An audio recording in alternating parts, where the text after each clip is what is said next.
मंगलाचरण करेंगे। ओम नमः सिद्धेभ्याय जय श्री ओम नमः सिद्धेभ्याय जय श्री ओम नमः सिद्धेभ्याय। मंगलम भगवान वीरो मंगलम गौतम गणि मंगलम कुंद कुंदाद्यो जैन धर्म होस्तु मंगलम सर्व मंगल मांगल्यम सर्व कल्याण कारकम प्रधानम सर्वधर्माणां जैनम जयतु शासनम जैनम जयतु शासनम जैनम जयतु शासनम।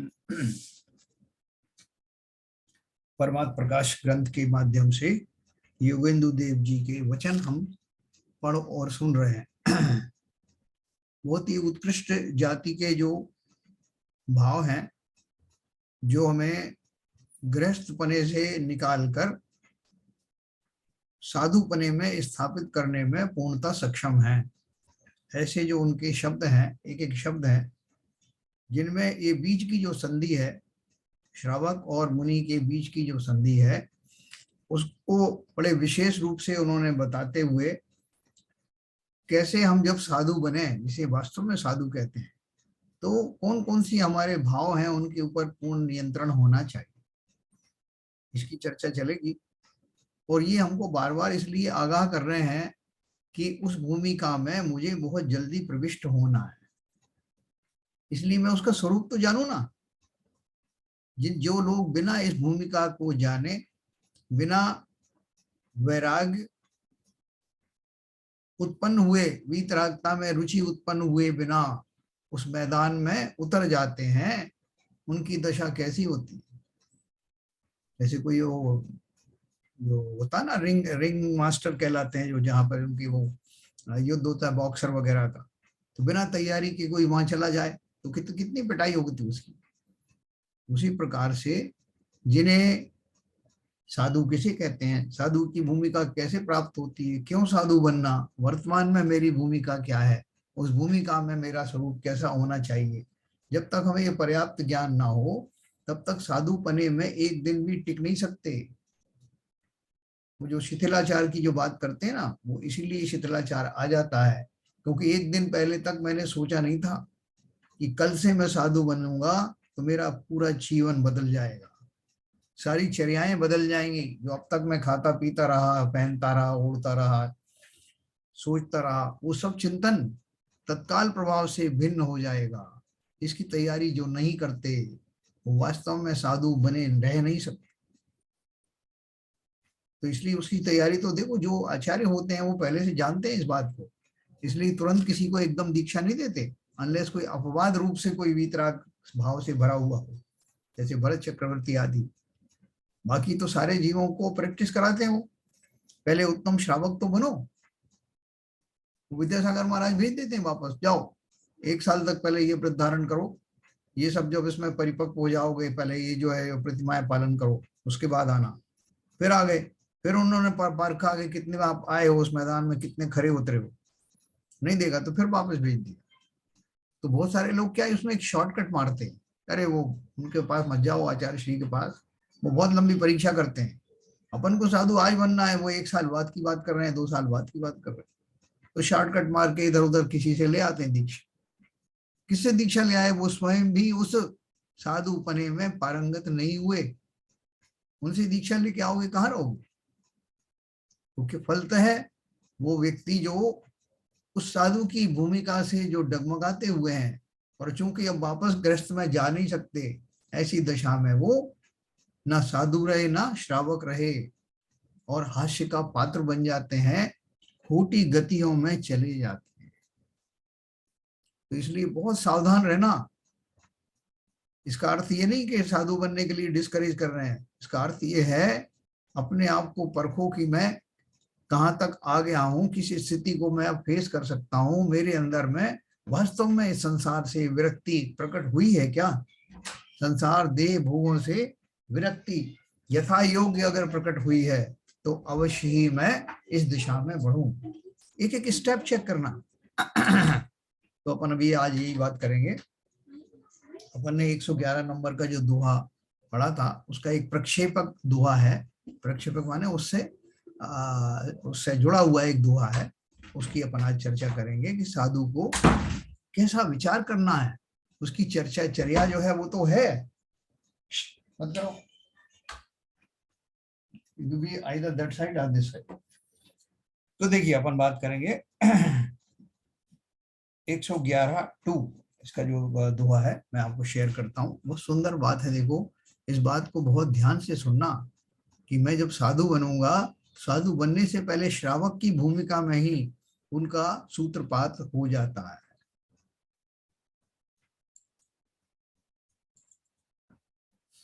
तो देखो ऐसा है,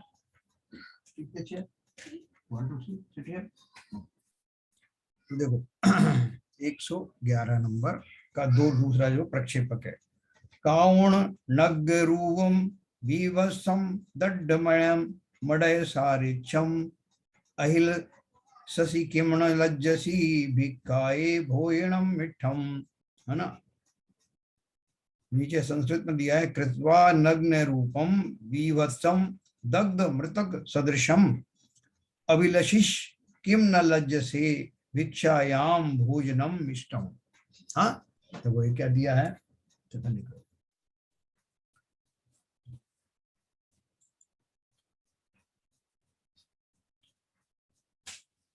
आगे स्थल संख्या के सिवाय जो प्रक्षेपक दोहा दिया हुआ है, कल अपन ने जो पढ़ा था उस दोहे में भी ये था, जो बेन 111 था उसमें ये लिखा था, जो आकुलता रहित है वो दुख का मूल मोह है, मोही जीवों को दुख सहित देखो, वह मोह परमात्म स्वरूप की भावना का प्रतिपक्षी दर्शन मोह चारित्र मोह रूप है, इसलिए तू उसको छोड़, है ना। ये पुरुष स्त्री आदि का शब्द दिया था, पर देखो लास्ट लाइन लिखी थी, शुद्धात्मा की भावना रूप जो तपश्चरण, उसका साधक जो शरीर, उसकी स्थिति के लिए अन्न जलादि लिए जाते हैं, तो भी विशेष राग न करना, राग रहित नीरस आहार लेना चाहिए।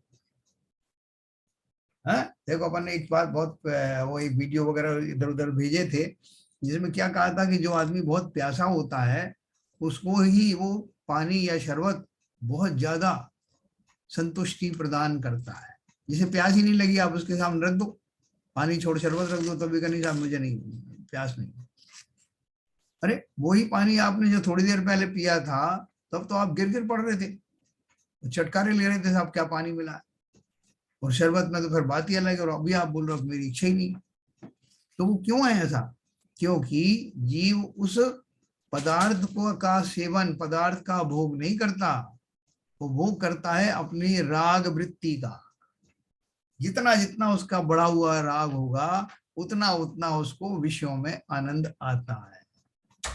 क्योंकि जीव जीव जिसे कहते हैं वो और पर वस्तु को तो ग्रहण करता नहीं, इसलिए उनका स्वाद वाद नहीं, उसको तो उनमें अपना जो राग है, आहा क्या बढ़िया शरबत होगा, कितना अच्छा कलरफुल दिख रहा है, और मैं इसको पी लूं, तो उसमें उसका राग बना हुआ है। तो हम अपने राग का ही उपभोग करते हैं, वस्तुओं का उपभोग नहीं करते। जिन जिन वस्तुओं में जितना जितना राग पड़ा होता है उसको ही एंजॉय करते हैं, ये फैक्ट है। तो यहाँ उन्होंने क्या कहा, ये कहा ना, राग रहित नीरस आहार लेना चाहिए। हम जब किसी के आहार लेने जाते हैं तो हमारे क्या भाव होते हैं, है? देखो उसमें आगे का जो प्रक्षेपक दोहा है उसमें बताया, आगे स्थल संख्या के सिवाय जो प्रक्षेपक दोहे हैं उनके द्वारा आहार का मोह निवारण करते हैं।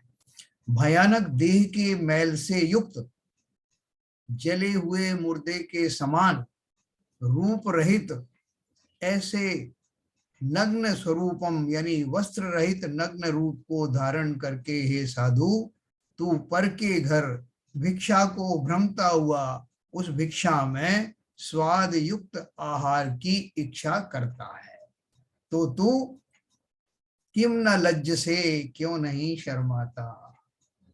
यह बड़ा आश्चर्य है। पहले उन्होंने अपने मुनि के शरीर का वर्णन किया, जैसे जनरली शरीर का कहते हैं कि नॉर्मल द्वार बहे नित वासर नाम लिए घिन आवे। अब उन्होंने सिर्फ साधु के शरीर को लिया। क्यों लिया साधु के शरीर को, साधु को ही सुनाना है। वो आचार्य जो है वो साधु को टारगेट करके एक बात कह रहे हैं। क्यों कह रहे हैं? कि मुझे साधु बनना है ना, तो इसलिए वो साधु पने में स्थापित उन सब जीवों को संबोधित कर रहे हैं। क्या बोल रहे हैं? अब तुम्हारा शरीर जो नग्न शरीर है वो दीर्घ काल से मैल से युक्त हो गया है, स्नान है, अदंत धोवन है, इस सब के कारण धूप में और पूरी बॉडी एक्सपोज है, तो काला कुरूप धूल से भरा हुआ जो शरीर है उसको लेकर के तुम लोगों के यहाँ आहार के लिए जाते हो। और जाके क्या करते हो? अभिलाषा ये है कि बढ़िया सुंदर स्वाद युक्त भोजन कहाँ मिलेगा। काश कोई ऐसा श्रावक आज हो जो 56 प्रकार के भोजन परोसे, मेरी मनपसंद के जो है उसमें पकवान आदि हों। ऐसा नहीं कि सब साधुओं को ऐसा भाव नहीं होता, बहुतों को होता है। अगर नहीं होता तो ये बात यहाँ आती नहीं। तो इसलिए उन्होंने क्या लिखा? वस्त्र रहित नग्न रूप को धारण करके हे साधु, तू पर के घर भिक्षा को भ्रमता हुआ उस भिक्षा में स्वाद युक्त आहार की इच्छा करता है, तो तुझे शर्म क्यों नहीं आती? यह बड़ा आश्चर्य है। भावार्थ है, पराये घर भिक्षा को जाते मिष्ट आहार की इच्छा धारण करता है, सो तुझे लाज नहीं आती? इसलिए आहार का राग छोड़ अल्प और नीरस आहार उत्तम कुली श्रावक के घर साधु को लेना योग्य है। मुनि को राग भाव रहित आहार लेना चाहिए। स्वादिष्ट सुंदर आहार का राग करना योग्य नहीं है। और श्रावक को भी यही उचित है कि भक्ति भाव से मुनि को निर्दोष आहार देवे, जिसमें शुभ का दोष ना लगे। और आहार के शुभ का दोष ना लगे का अर्थ क्या है? कि वो जो आहार जो दे रहा है उसमें ऐसा दोष ना लगे कि जिसके कारण कि उसको उनमें राग उत्पन्न हो जाए। आहार के समय ही आहार में मिली हुई निर्दोष औषधि दे, शास्त्र दान करे, मुनियों का भय दूर करे, उपसर्ग निवारण करे, यही गृहस्थ को योग्य है। आहार क्यों देना? क्यों हर्षित होना आहार देते समय? ये सबके पीछे कुछ ना कुछ रहस्य है। तो क्या है? जब श्रावक किसी मुनि आदि को साधु को आहार देता है तो उसके क्या क्या भाव होते हैं? सबसे पहले तो कि ये मुनिराज महान संयमी है, इस संयम के धारण करने में इनके शरीर का किंचित उपयोग भी होता है। उस उपयोग को बनाए रखने के लिए शरीर की को स्थिर भाव में बनाए रखने के लिए कुछ अन्न आदि का या कुछ आहार का की आवश्यकता होती है। तो अगर मैं साधु को उचित आहार प्रदान करूं, उचित का अर्थ मैं आपको बताऊंगा, तो अवश्य ही ये संयम धारण करने में समर्थ होंगे। और मुझे कुछ नहीं चाहिए, मुझे इसका पुण्य भी नहीं चाहिए, क्योंकि मैंने शास्त्रों में पढ़ा है कि दान देने से बहुत अच्छा होता है। ये ठीक है, मेरे बैकग्राउंड में है, लेकिन मैं तो भी मुनिराज को आहार मात्र इसलिए दे रहा हूं कि उनकी संयम साधना में मैं भी निमित्त बनूं। और संयम साधने की जहां बात होगी तो मैं उनको ऐसा आहार क्यों दूंगा जो उनकी संयम में साधन होने की बजाय उनके विकारों का कारण बन जाए। इस आहार के करते उन्हें निद्रा प्रमाद आदि आने लगे, जिसके कारण उनमें विकारी भाव उत्पन्न होने लगे। ऐसा भोजन अगर मैं देता हूं तो कितना बड़ा मूर्ख हूं मैं। उनको संयम में धारण कराने की बजाय मैं उनको खोटे भावों में स्थापित करने की भूमिका अदा कर रहा हूं, तो क्या होगा मेरा? कहां से मेरा पुण्य प्राप्त होगा? मैं उनको विकारी भावों में ढकेल रहा हूं, ये ध्यान रखना। और साथ में ये भाव भी आ गया कि मैं आज उनको इतनी तरह का भोजन बनाऊंगा, इतने पकवान, इतनी मिष्ठान दूंगा। फलाने के यहाँ गए होंगे तो उनको पता होगा कि उसमें बहुत फर्क है। कहाँ मैं कहाँ वो? या फलाने ने इतना दिया था, मैं भी पीछे नहीं रहना चाहता। एक तो ये भाव आ सकता है। दूसरा ये भी, बहुत सारे लोगों के भाव दूसरे होते हैं कि नहीं, अरे ये संयमी पुरुष, इन्होंने गृहस्थी छोड़ी बहुत काल के बाद, इनको ये मिष्ठान आदि कहाँ मिलते हैं, तो क्यों ना मैं इसकी पूर्ति करूं, ये भाव भी हो सकता है। बहुत तरह की बात हो। तीसरा ये भी हो सकता है कि जितना ज्यादा मैं इनको अच्छी अच्छी वस्तुएं खिलाऊंगा उतना मेरा पुण्य का बंद होगा। ये सारी बातें तो आ सकती है, लेकिन मात्र आहार का जो पर्पज है, जो बेसिक कारण है, जो कार्य है, वो है उनकी संयम साधना में सहायक बनना, निमित्त बनना। बाकी पुण्य पुण्य सब वो प्रकृति देख लेगी, आपकी क्या चिंतन है आपका। तो इसलिए देखो उन्होंने क्या दिया है, अगर आपने मुनि को निर्दोष आहार नहीं दिया, गरिष्ठ भोजन और ये सब अपनी शान के लिए या झूठे अभिमान के लिए या गलत धारणा के कारण दिया कि महाराज खुश हो जाएंगे, तो वो उस मुनि को अगर जो वास्तव में अभी राग से पूर्णतः विमुक्त नहीं हुआ है, उनको उसमें स्वाद भी आने लगेगा और वो आगे भी यही उम्मीद करेंगे कि जिस किसी के यहाँ जाऊं इससे कम रस युक्त ना मिले, उनके भाव में ये बंद चलता रहेगा, किसके यहाँ जाऊं किसके यहाँ ना जाऊं।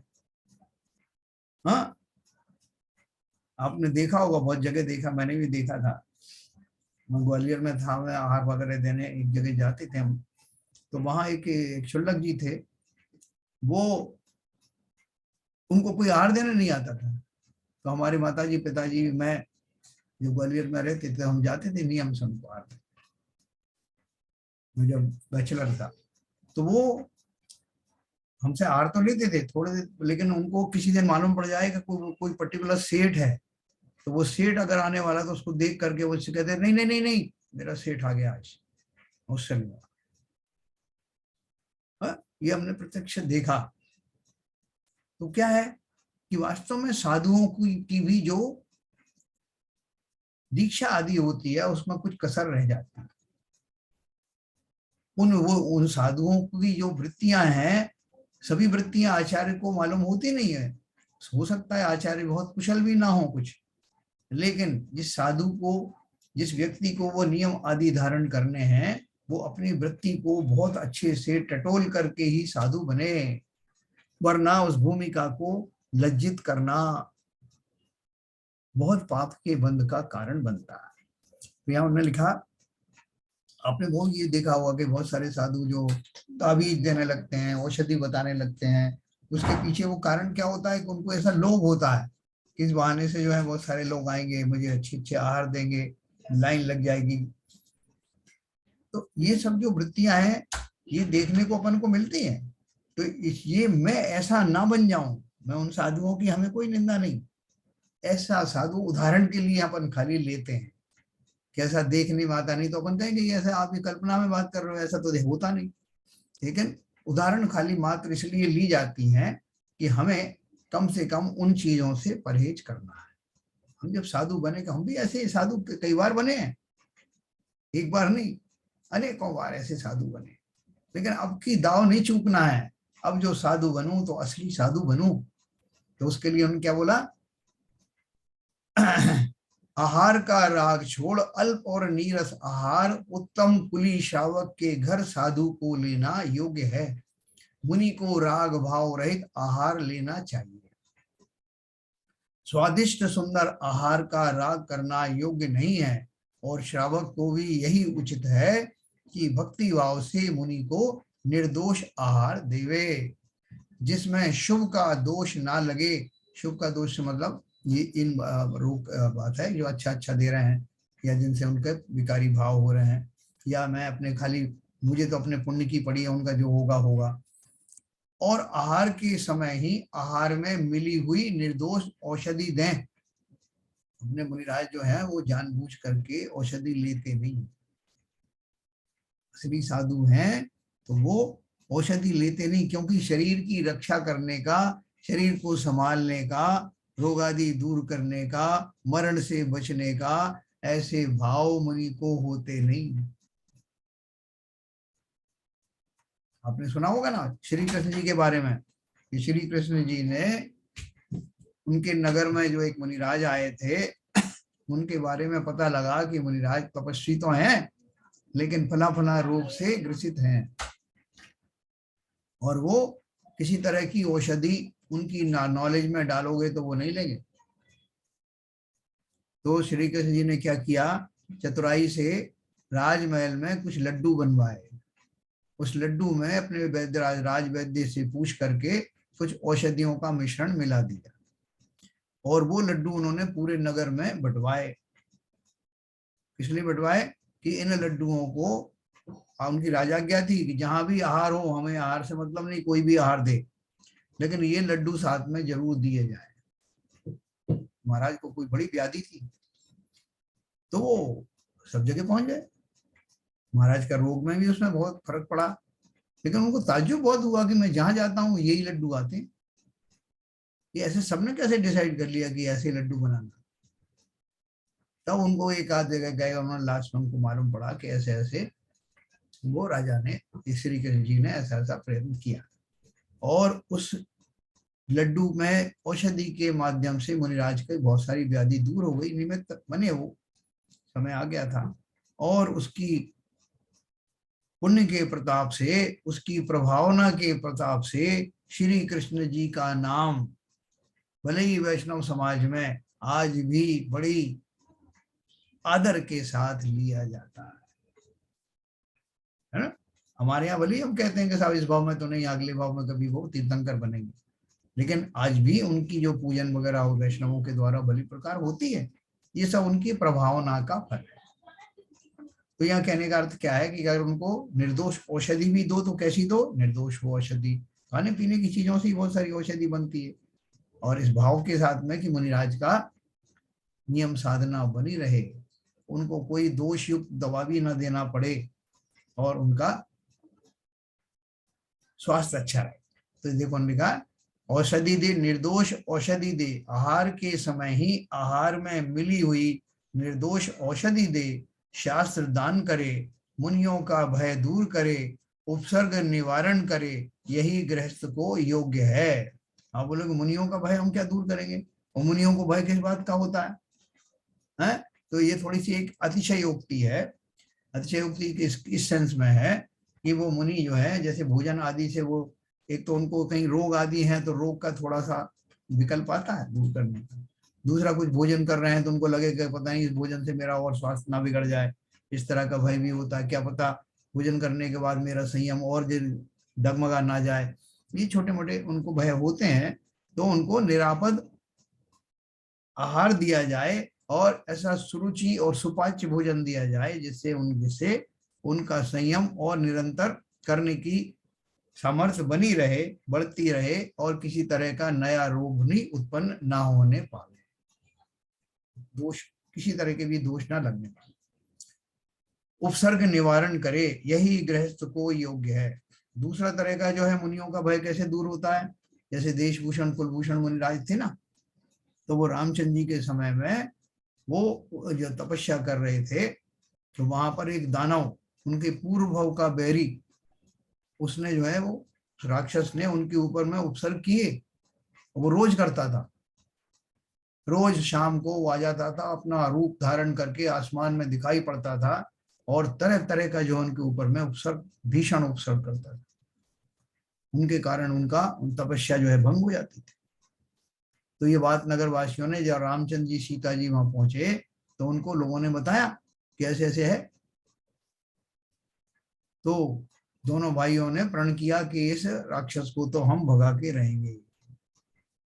मुनियों को रोज शाम को इस तरह का उपसर्ग होता था, तो उन्होंने उनके उससे धनुष के माध्यम से युद्ध किया, सीता जी को मुनियों के चरणों में बिठा दिया, और दोनों भाइयों ने लगातार युद्ध किया और उसको हरा करके, परास्त करके भेज दिया। इससे मुनियों को केवल ज्ञान हो गया, और उनके पूर्व भाव के जो पिता थे, जो धर्मेंद्र बन गए थे, वो इस बात से बहुत प्रसन्न हुए। मोह तो आगे भी चलता रहता है ना, और उन्होंने के रामचंद्र जी लक्ष्मण जी के आकर के सम्मान किया, और कुछ विशेष अस्त्र शस्त्र उनको दिए जो रावण के साथ युद्ध में काम आए, अमोघ अस्त्र। तो यहाँ मुनियों का भय दूर करने की भूमिका में ये भी एक बात मैंने आपको बताई। यही गृहस्थ को योग्य, लिखा ना, उपसर्ग निवारण करे, यही गृहस्थ को योग्य है। जिस गृहस्थ ने यति को आहार दिया उसने तपश्चरण दिया, क्योंकि संयम संयम का साधन शरीर है और शरीर की स्थिति अन्न जल से है। यह तप आहार के ग्रहण करने से तपस्या की बढ़वारी होती है, इसलिए आहार का दान तप का दान है। यह तप संयम शुद्धात्मा की भावना रूप है और ये अंतर बाह्य 12 प्रकार का तप शुद्धात्मा की अनुभूति का साधक है। तप संयम का साधन दिगंबर का शरीर है। इसलिए आहार के देने वाले यति के देह की रक्षा की और आहार के देने वाले शुद्धात्मा की प्राप्ति रूप मोक्ष दिया, क्योंकि मोक्ष का साधन मुनिव्रत है और मुनिव्रत का साधन शरीर है तथा शरीर का साधन आहार है। इस प्रकार अनेक गुणों को उत्पन्न करने वाला आहार आदि 4 प्रकार का दान उसको श्रावक भक्ति से देता है। हमारे घर में हमारे बेटा है बेटी कोई होते हैं ना, तो माँ बाप उसको, बहुत सारे माँ बाप हैं उतने पढ़े लिखे नहीं होते, लेकिन बच्चे को पढ़ाना चाहते हैं, तो उस बच्चे को पढ़ाने के लिए क्या करें? जिसके पास जो साधन है वही करेगा, वो इतने ज्ञानी भी नहीं, लेकिन बच्चे को ज्ञानी बनाना चाहते हैं, तो कैसे करेंगे? उसकी पुस्तकों का इंतजाम करें, उसको भोजन का इंतजाम करें, उसके साथ बैठे करें, जितना कुछ आता है उसको थोड़ी इनडायरेक्टली उसको इस मार्ग में लगाने के लिए उसकी सहायता करें। तो ये तो करते हैं सब, वो डायरेक्ट तो नहीं पढ़ रहे हैं, स्वयं तो शिक्षित नहीं हो रहे हैं, लेकिन अपने पुत्र आदि को शिक्षित करने के लिए जो जो साधन उनसे हो संभव है वो सब करते हैं। इसी तरह से मुनि के संयम का पालन तो मैं नहीं कर पा रहा हूं, लेकिन उस संयम में जो साधना, जो सहायता हो सकती है वो अवश्य कर सकता हूं। और मुनियों को और कोई सहायता तो चाहिए नहीं, उनका तो एक शरीर है, नग्न शरीर, उस शरीर में भी उनको कोई रुचि नहीं। लेकिन जैसे अपन ने पढ़ा कि उस संयम के साधन देह देवालय में स्थित आत्मदेव की आराधना करने के लिए उन साधु को उस शरीर में स्थिरता की आवश्यकता होती है और उस संयम की साधना के लिए आहार आदि की आवश्यकता पड़ती है। उसमें ऐसा निरापद निर्दोष आहार देने का काम हमको मिला हुआ है, ये हमारा भाग्य है ना। तो कह दिया उन्होंने, इसलिए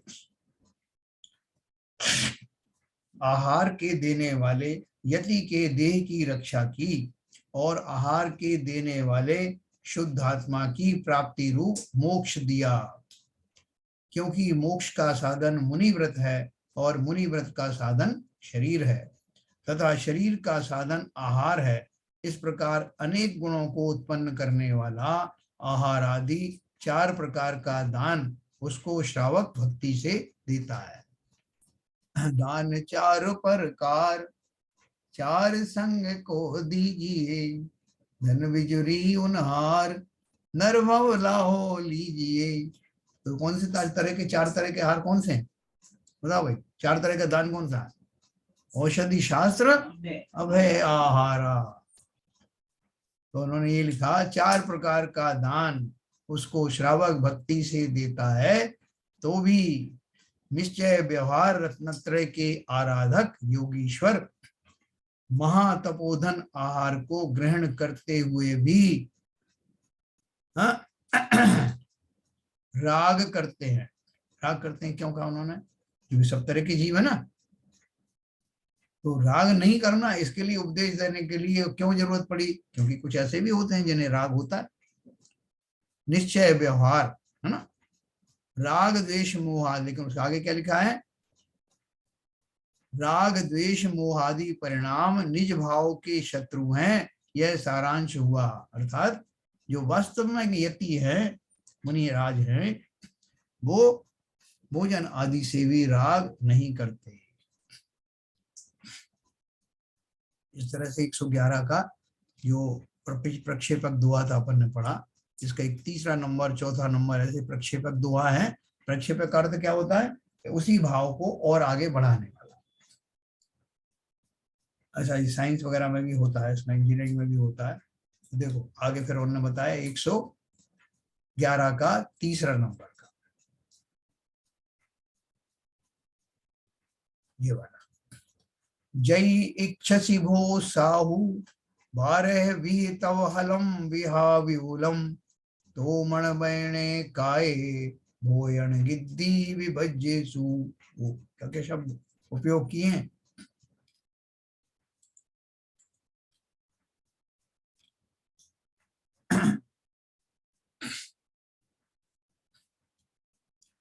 आगे फिर भी भोजन की लालसा को त्याग कराते।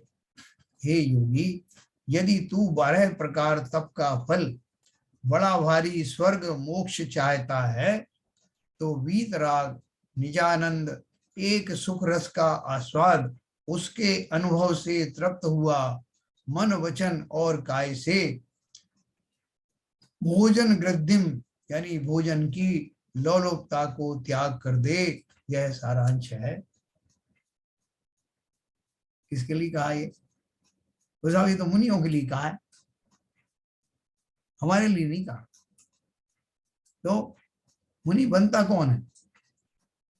मुनि आसमान से उतरते हैं क्या? हम ही को तो मुनि बनना है। और ऐसा तो हो नहीं सकता कि मुनि बनने से एक दिन पहले तक तो मैं भरपूर चटकारे ले लेके भोजन कर रहा था और दूसरे दिन से मैं इसमें एकदम विरक्त हो जाऊं। ये संभव है क्या? ऐसा कोई स्विच तो है नहीं। इसलिए इसका अर्थ ये है कि मुझे श्रावक को मुझ गृहस्थ को सबसे पहले उत्तम श्रावक बन करके वो जो 11 प्रतिमाएं हैं उनके माध्यम से साधु बनने की योग्यता हासिल करनी चाहिए, उसका अभ्यास करना चाहिए। जो श्रावक अनुव्रत धारण करता है वो आधा मुनि हो जाता है। ऐसा नहीं कि साहब मैं तो अब साधु तो नहीं बन सकता लेकिन श्रावक बन जाऊंगा। जिसे साधु की भूमिका से डर लगता है वो श्रावक भी सच्चा श्रावक बन नहीं सकता। श्रावक भी वही बनेगा जिसको अभिलाषा है कि मैं इस अभ्यास पूर्वक कब मुनि बनूंगा। तो इसलिए उन्होंने क्या लिखा? भोजन की लोलुपता को त्याग कर दे। दोनों को कहा, मुनि को भी और श्रावकों को भी। और भी कहा है जो योगी, अगला वाला 104 नंबर का, जे सरंसी संतुष्टमण विरसी कसाऊ वहंती ते मुनि भोयन घार गणी नबी परमत्थु मुणंती। हाँ, क्या बोल रहे हैं? और भी कहा है जो योगी स्वादिष्ट आहार से हर्षित होते हैं और नीरस आहार में क्रोधादि कषाय करते हैं, वे मुनि भोजन के विषय में गृद्ध पक्षी के समान है ना? गिद्ध होते हैं ना, उसकी बात कर रहे हैं। ऐसा तू समझ, वे परम तत्व को नहीं समझते हैं। भावार्थ है, जो कोई वीतराग के मार्ग से विमुख हुए योगी रस सहित स्वादिष्ट आहार से खुश होते हैं, कभी किसी के घर 6 रस युक्त आहार पावें तो मन में हर्ष करें, आहार के देने वाले से प्रसन्न होते हैं। यदि किसी के घर रस रहित भोजन मिले तो कषाय करते हैं, उस गृहस्थ को बुरा समझते हैं, वे तपोधन नहीं हैं, भोजन के लोलुपी हैं, गृद्ध पक्षी के समान हैं। ऐसे लोलुपी यति देह में अनुरागी होते हैं। ये देह का ही है ना, ये सब स्वाद आदि लेना देह का ही धर्म है। परमात्मा पदार्थ को नहीं जानते। गृहस्थों के तो दानादिक ही बड़े धर्म हैं। यदि सम्यक सहित दानादि करे तो परंपरा से मोक्ष पावे। परंपरा से मोक्ष पावे, परंपरा का अर्थ मैंने आपको बताया था ना पहले। परंपरा का अर्थ ये नहीं कि साहब जो मेरे दादा ने दिया था आहार, उसके बाद उसके बेटे ने दिया, उसके बाद मैं दे रहा हूँ, 7 पीढ़ी ने आहार दिया साहब, तो एक ना एक तो मुख चली जाएगी। ये परंपरा नहीं है। परंपरा का अर्थ क्या है? जो सम्यक प्रकार से आहार देने का रहस्य समझता है, ऐसे भाव धारण करता है, वो अवश्य ही वीतरागी संतों में छिपे हुई जो वीतरागता है उसका मर्म समझता है, और स्वयं भी एक दिन वैसा ही बनना चाहता है। ऐसे जीव ही कहा जाता है कि परंपरा से मोक्ष को प्राप्त करते हैं। तो गृहस्थों के तो दानादि ही बड़े धर्म हैं, यदि सम्यक तो सहित दानादि करे तो परंपरा से मोक्ष पावे।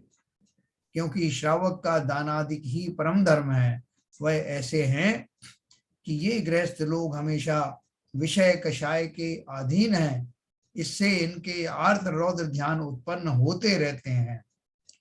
इस कारण निश्चय रत्नत्रय रूप शुद्धोपयोग परम धर्म का तो इनके ठिकाना ही नहीं है, अर्थात गृहस्थों के शुद्धोपयोग की ही मुख्यता है।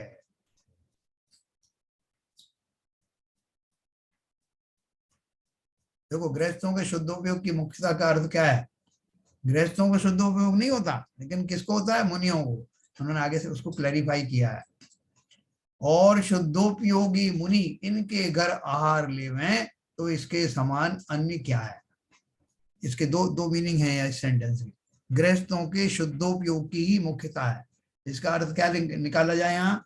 कि गृहस्थ जो है अल्टीमेटली शुभोपयोग तक तो आ जाता, लेकिन उसको जाना कहाँ है? उसको जाना है शुद्धोपयोग में।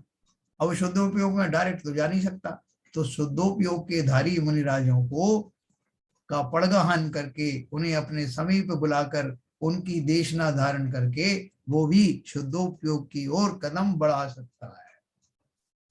शुद्धोपयोगी मुनि इनके घर आहार लेवें तो इसके समान अन्य क्या? श्रावक का तो यही बड़ा धर्म है कि यति आर्जिका श्रावक श्राविका इन सबको विनय पूर्वक आहार दे, और यति का यही धर्म है कि अन्न जलादिक में राग ना करे और मान अपमान में समता भाव रखे। गृहस्थ के घर जो निर्दोष आहारादिक जैसा मिले वैसा लेवे, चाहे चावल मिले चाहे अन्य कुछ मिले, जो मिले उसमें हर्ष विषाद ना करे। दूध दही घी मिष्ठान इनमें इच्छा ना करे, यही जिन मार्ग में यति की रीति है। देखो, मैं आपको एक बात बताऊं, जो तरह तरह के पकवान आदि बना करके मुनियों को देते हैं, उसके पीछे उनके 2-3 मंतव्य होते। एक मंतव्य तो ये होता है कि कहीं महाराज ये नहीं समझेंगे किस कैसे ओछे आदमी से पाला पड़ा है, कैसे दरिद्र से पाला पड़ा है, इसके घर में ये भी नहीं था क्या भोजन करा रहा है, ऐसे कहीं मुनि के मन में ना आ जाए, ऐसा गृहस्थ सोचता है बस है।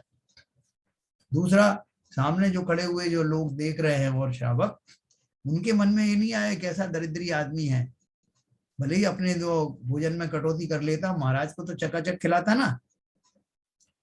2 भाव हो गए। तीसरा ये कि जितना गरिष्ठ या उत्तम भोजन मैं महाराज को दूंगा उतना उच्च कोटि का पुण्य का बंध होगा। ऐसे ये 3 प्रकार के भावों के कारण जीव अपना अपना तो अनिष्ट करता ही है, मुनिराज को भी विकार युक्त भोजन देने के कारण उनको उनके संयम में व्यवधान डालने का अपराधी भी होता है।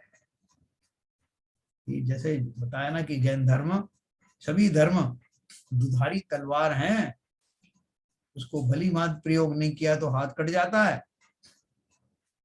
तो इस बात का विशेष ध्यान रखें।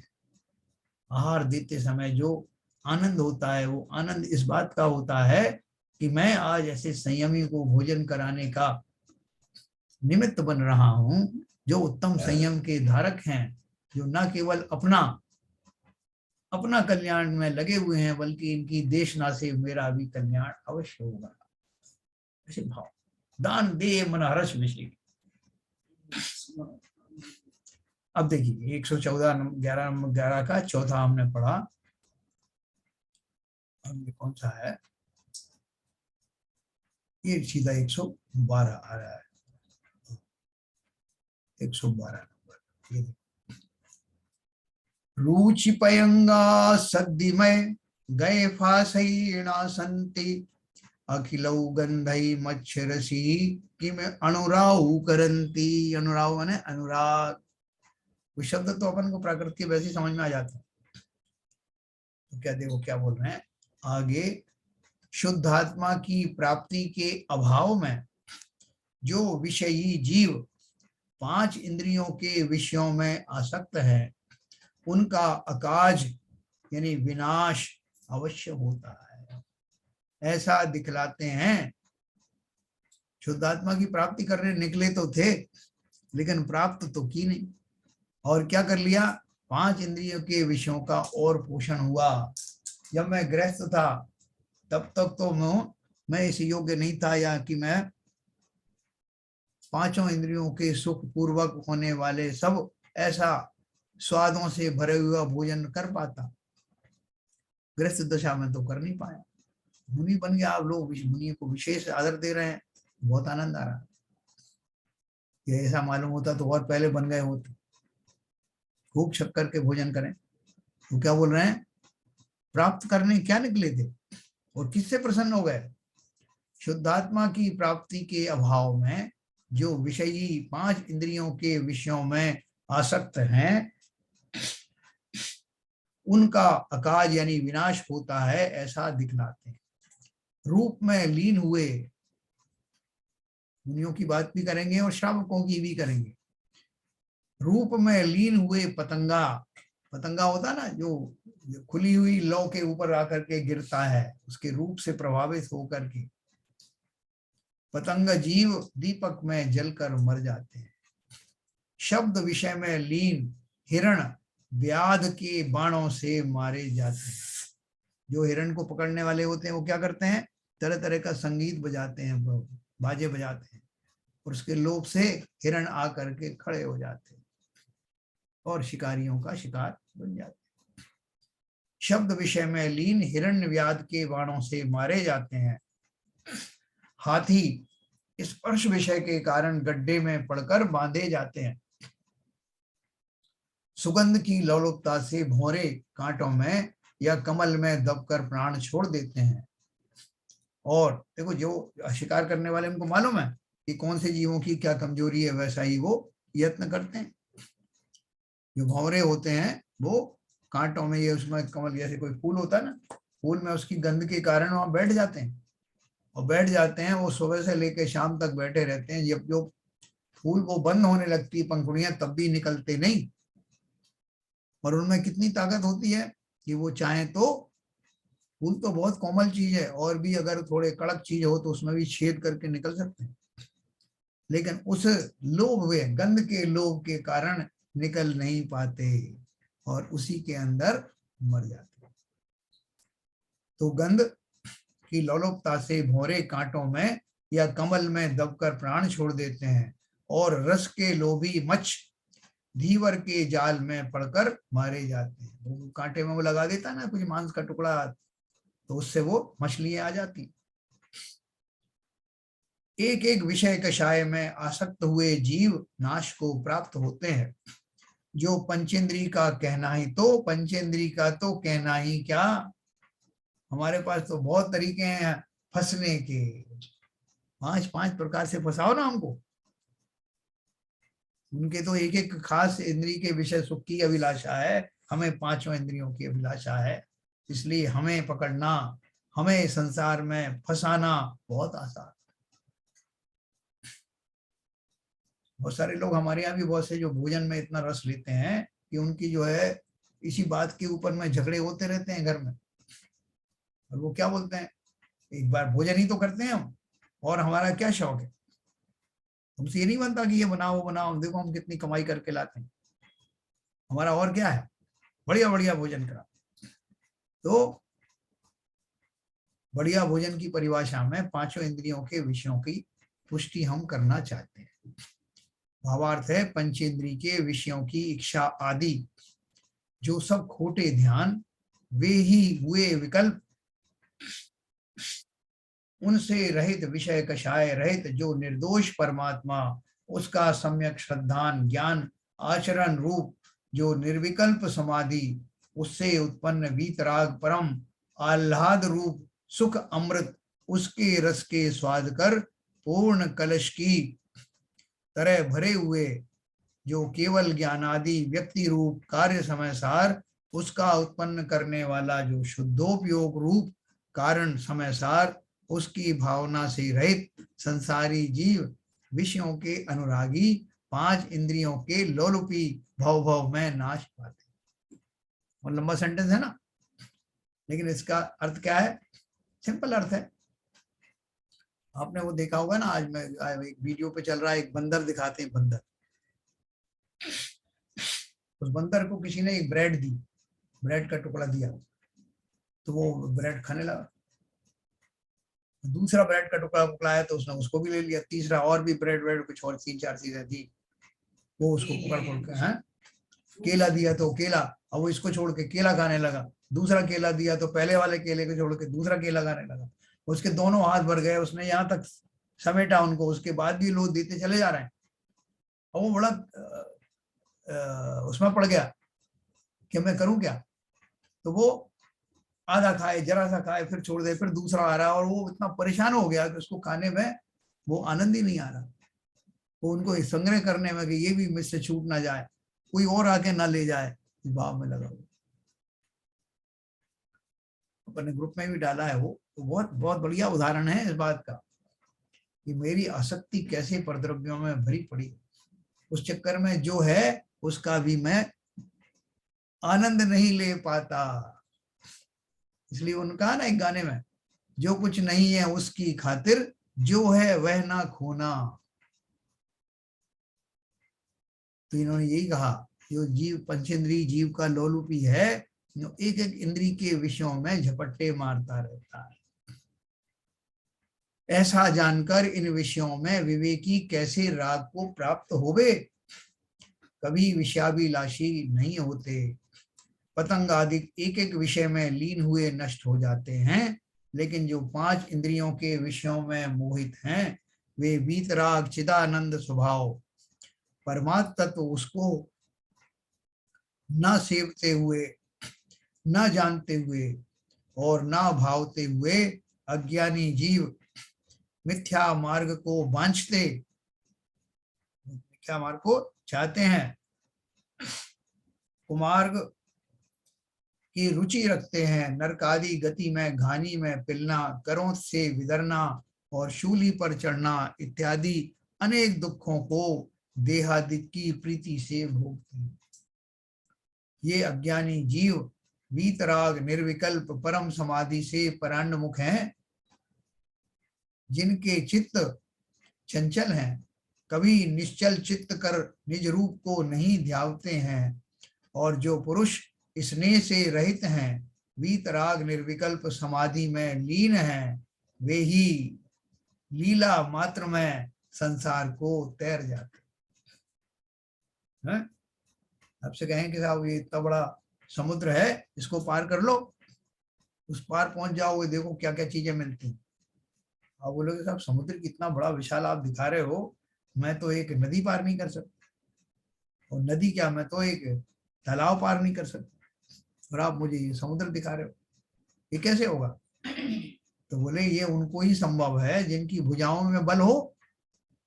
जैसे श्रीपाल जी के बारे में आपने पढ़ा होगा ना, समुद्र को तैर करके पार किया। उस दृश्य को देख करके उस किनारे पे बैठे हुए राजा ने पहले ही अवधि ज्ञानी मुनिराज से जान लिया था कि मेरी कन्या का कौन वर होगा।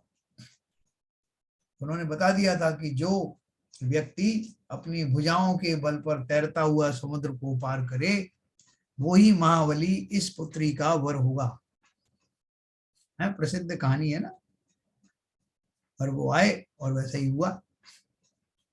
तो उनकी भुजाओं में शक्ति थी ना, कोटि भट्ट उनको कहा जाता था। वो बहुत सारी घटनाओं से भरा हुआ उनका जीवन, लेकिन इस सब के बावजूद भी वो उसी भाव से मोक्ष गए।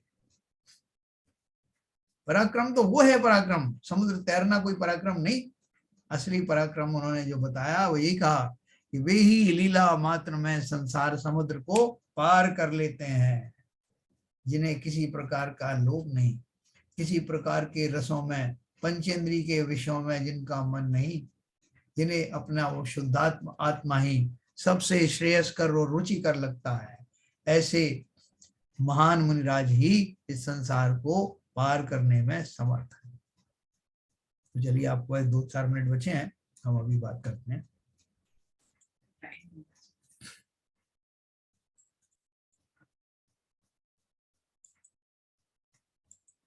हाँ सर, ये जो लास्ट का विवेचन था 112 का, उसमें लास्ट की 3 लाइन में हे अज्ञानी जीव बीतराग निर्मल परम समाधि से प्राणमुख, प्राणमुख का मतलब विमुख है। Yes, that's all. हाँ, बोलिए शैलन जी। शैलन जी कल थे नहीं? हाँ, कल था नहीं मैं। हाँ, वो थोड़े फादर जाने वाले हैं, कल जाने वाले हैं, तो थोड़ा इधर उधर बिजी हो रहा था। हाँ, तो वास्तव में बहुत अच्छी व्याख्या की है, और इसमें दोनों को उपदेश दिए हैं, दो, आहार देने वाले को और आहार लेने वालों को। क्योंकि आहार देने में भी ये नहीं गीले कपड़े पहने और कटोरी लेके जम गए, सामने खड़े हो गए, किसी दूसरे को देने नहीं दें, और महाराज जी को जबरदस्ती वो जी खाए नहीं भाई देते ही जाएं। तो मतलब बहुत ही क्लियर कर दिया है उन्होंने, इससे कुछ मिलने वाला नहीं है, दोनों के लिए है उपदेश उसमें। क्लियर क्या किया है शैलेन जी, आंखें खोल दी हैं। स्पष्ट रूप से इतनी व्याख्या कहीं नहीं मिलेगी। आप बहुत से महाराज तो सठ रस के त्यागी हो जाते हैं। हाँ, बिल्कुल हो जाते हैं, होना भी चाहिए। हाँ, वो 60 रस त्यागी श्रावक के झंझट ही खत्म हो जाए। श्रावक तो खूब देने की कोशिश करता है जी। ये पदमचंद जी, ऐसे मुनि की बात नहीं हो रही है, बात हो रही है जो मुनि धर्म का पालन करते हुए बहुत कम है, गिनती के हैं जिनको 60 रस के त्यागी हैं। आचार्य श्री हैं और दूसरे संभव सागर जी हैं, दो ही महाराज देखे अभी तक से। हाँ। तो वो जो रस का जो त्याग है, वो क्यों कर पाते हैं? ये सोच करके कि मैं आचार्य हूँ इसलिए मुझे ये रस छोड़ देने चाहिए? नहीं, वो क्या है कि श्रावक से पीछे छुड़ाए कि भाई कि कैसे भी वो अपने पेट भरना है, अपने को गड्ढा भरना है अपने को जी, ताकि अपना धर्म चलता रहे, उससे साधना चलती रहे। बराबर। नहीं तो भावना उनकी ये थोड़ी होती है कि श्रावक से पीछा छुड़ाना। नहीं, उनका मतलब यही है, वो ये कहना चाहते हैं कि इस तरह के कोई इस तरह का भाव लेकर के ना आ जाए कि इनका महाराज को ये खिला दूंगा, वो खिला दूंगा, मेरा कल्याण हो जाएगा। तो पीछे छुड़ाने का अर्थ उनका ये है कि लोगों को ऐसा मौका ही नहीं मिलेगा जो किसी तरह से उनको रागी बना दे। मौका ही नहीं मिलता है, कहने का मतलब। तो उनका जो महाव्रत है, महाव्रत का वो एक रूप है, सहज में ही वो उन्होंने, सहज में ही होता है, सहज में ही होता है। जिन्होंने वास्तव में वो के लिए मेरे विचार से कोई प्री या पोस्ट कंडीशन नहीं है, सहज में ही उनका आचरण चारित्र बनता है, और ये उसका बाई प्रोडक्ट है कि वही वो इस रूप में आपके सामने बिल्कुल सही कह रहे हो आप, एकदम सही बात है। देखो ऐसा है, एक प्रकार का तप भी है ना, ये एक प्रकार का क्या बहुत प्रकार का तप है, बहुत प्रकार। कोई तो इतना कम लेते हैं कि अपन को ऐसा लगता है कि क्या हो गया ना, मतलब उनको अंतराया नहीं का छोड़, अंजलि छोड़, जब उनसे पूछो तो बोलते बस हो गया आज दिन भर के लिए। सर लेकिन अगर आप देखें जो श्वेतांबर समाज के जो मुनि लोग हैं जी, उनका एक कंसेप्ट है कि वो घर में आते हैं, बिना बताए आते हैं, और वो कहते हैं कि जो घर पे बना हुआ है वो हमें दे दो। जबकि अपने समाज में जो हो रहा है उसमें है कि हमें पता है महाराज आ रहे हैं, तो इतनी तरह की चीजें उनके लिए स्पेसिफिकली बनती है। बिल्कुल। तो ये डिफरेंस मुझे मतलब थोड़ा सा ऑकवर्ड लगता है। देखो आपके हिसाब से बहुत बड़ा टेढ़ा काम है, बहुत टेढ़ा काम है। सुबह 5 बजे से बिजी होता है आदमी, शाम को 1:30-2 बजे तक बिजी चलता है।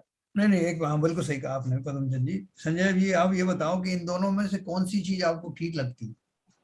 जो उनकी गोचरी होती है श्वेतांबर समाज की, वो जस्टिफाइड है, या हमारे यहाँ का जो आहार आदि का जो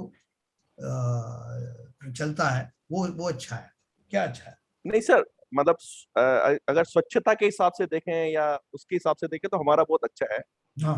बट जो मतलब एक चौका में बना रहा हूँ ना, तो फिर मैं जितनी तैयारी कर रहा हूँ, जितने तरह के पकवान बना रहा हूँ, भले ही महाराज को कुछ खाना नहीं है, लेकिन मेरी जो तैयारी है, जो मेरी जो किचन है, वो इतने तरह के आइटम्स बना रही है, तो वो तो एक तरह से मुनि को तो लेना नहीं है, लेकिन उनके उनके नाम से तो बन रहा है ना सर। लेकिन महाराज जी तो मना करते हैं।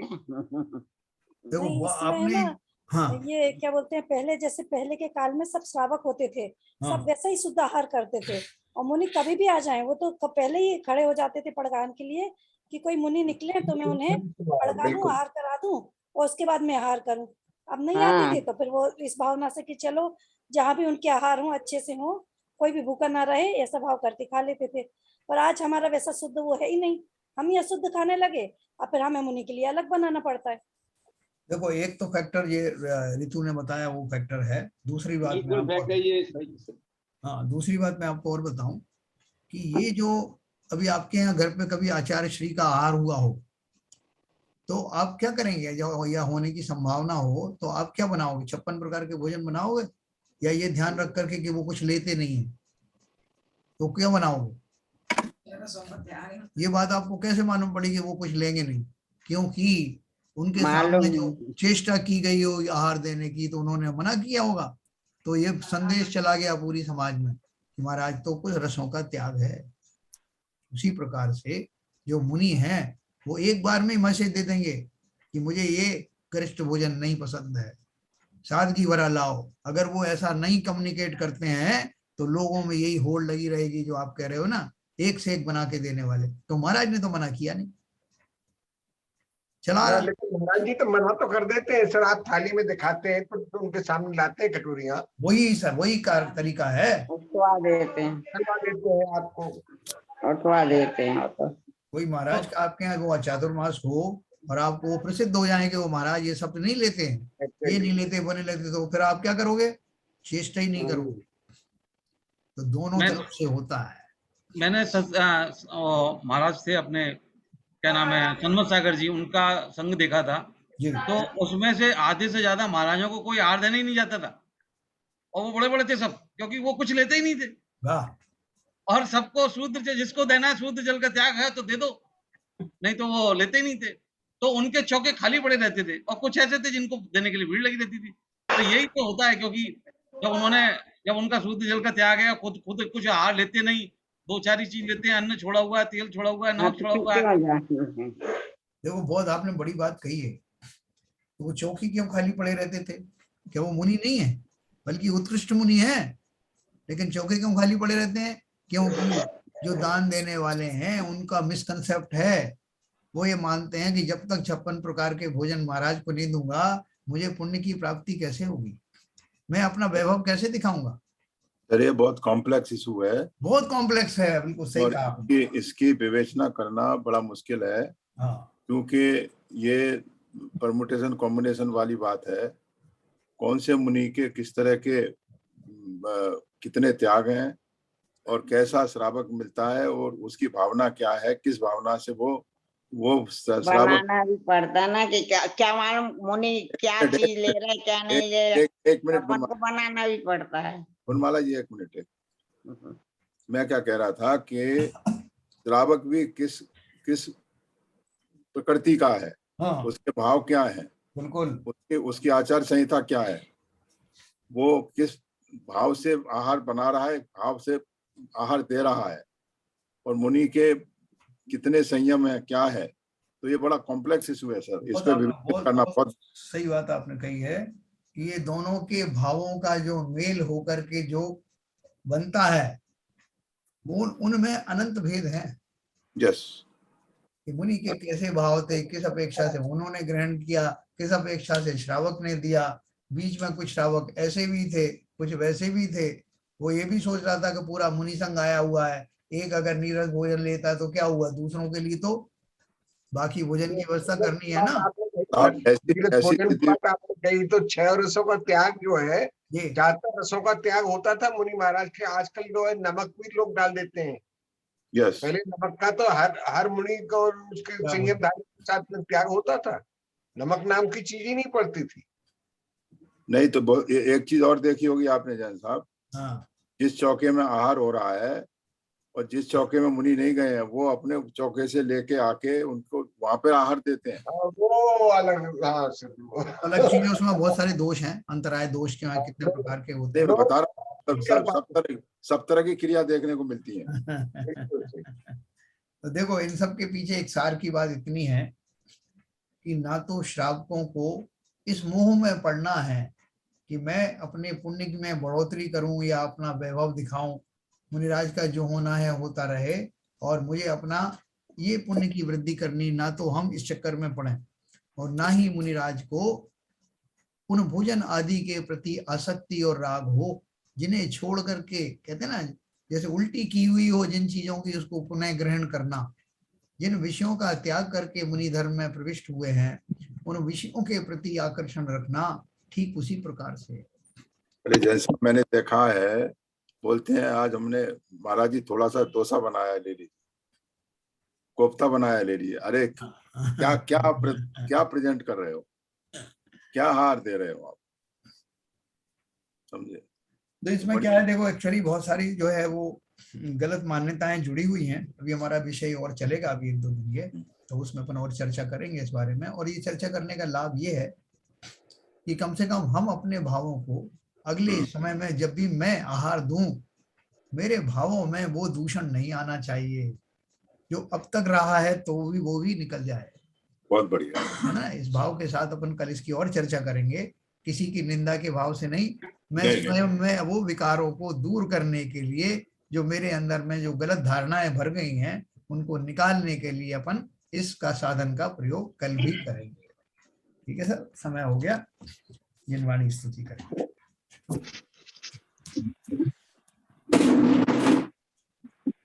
मिथ्यात्म नाश वे को, ज्ञान के प्रकाश वे को, आपा पर भास वे को, भानु सी बखानी है।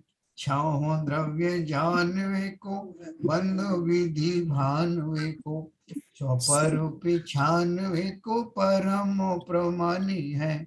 अनुभव बताए वे को, जीव के जताए वे को, काऊ ना सताए वे को, भव्य और यानी है। जहाँ तहाँ तार वे को, पार के उतार वे को, सुख विस्तार वे को, यही जिनवाणी है।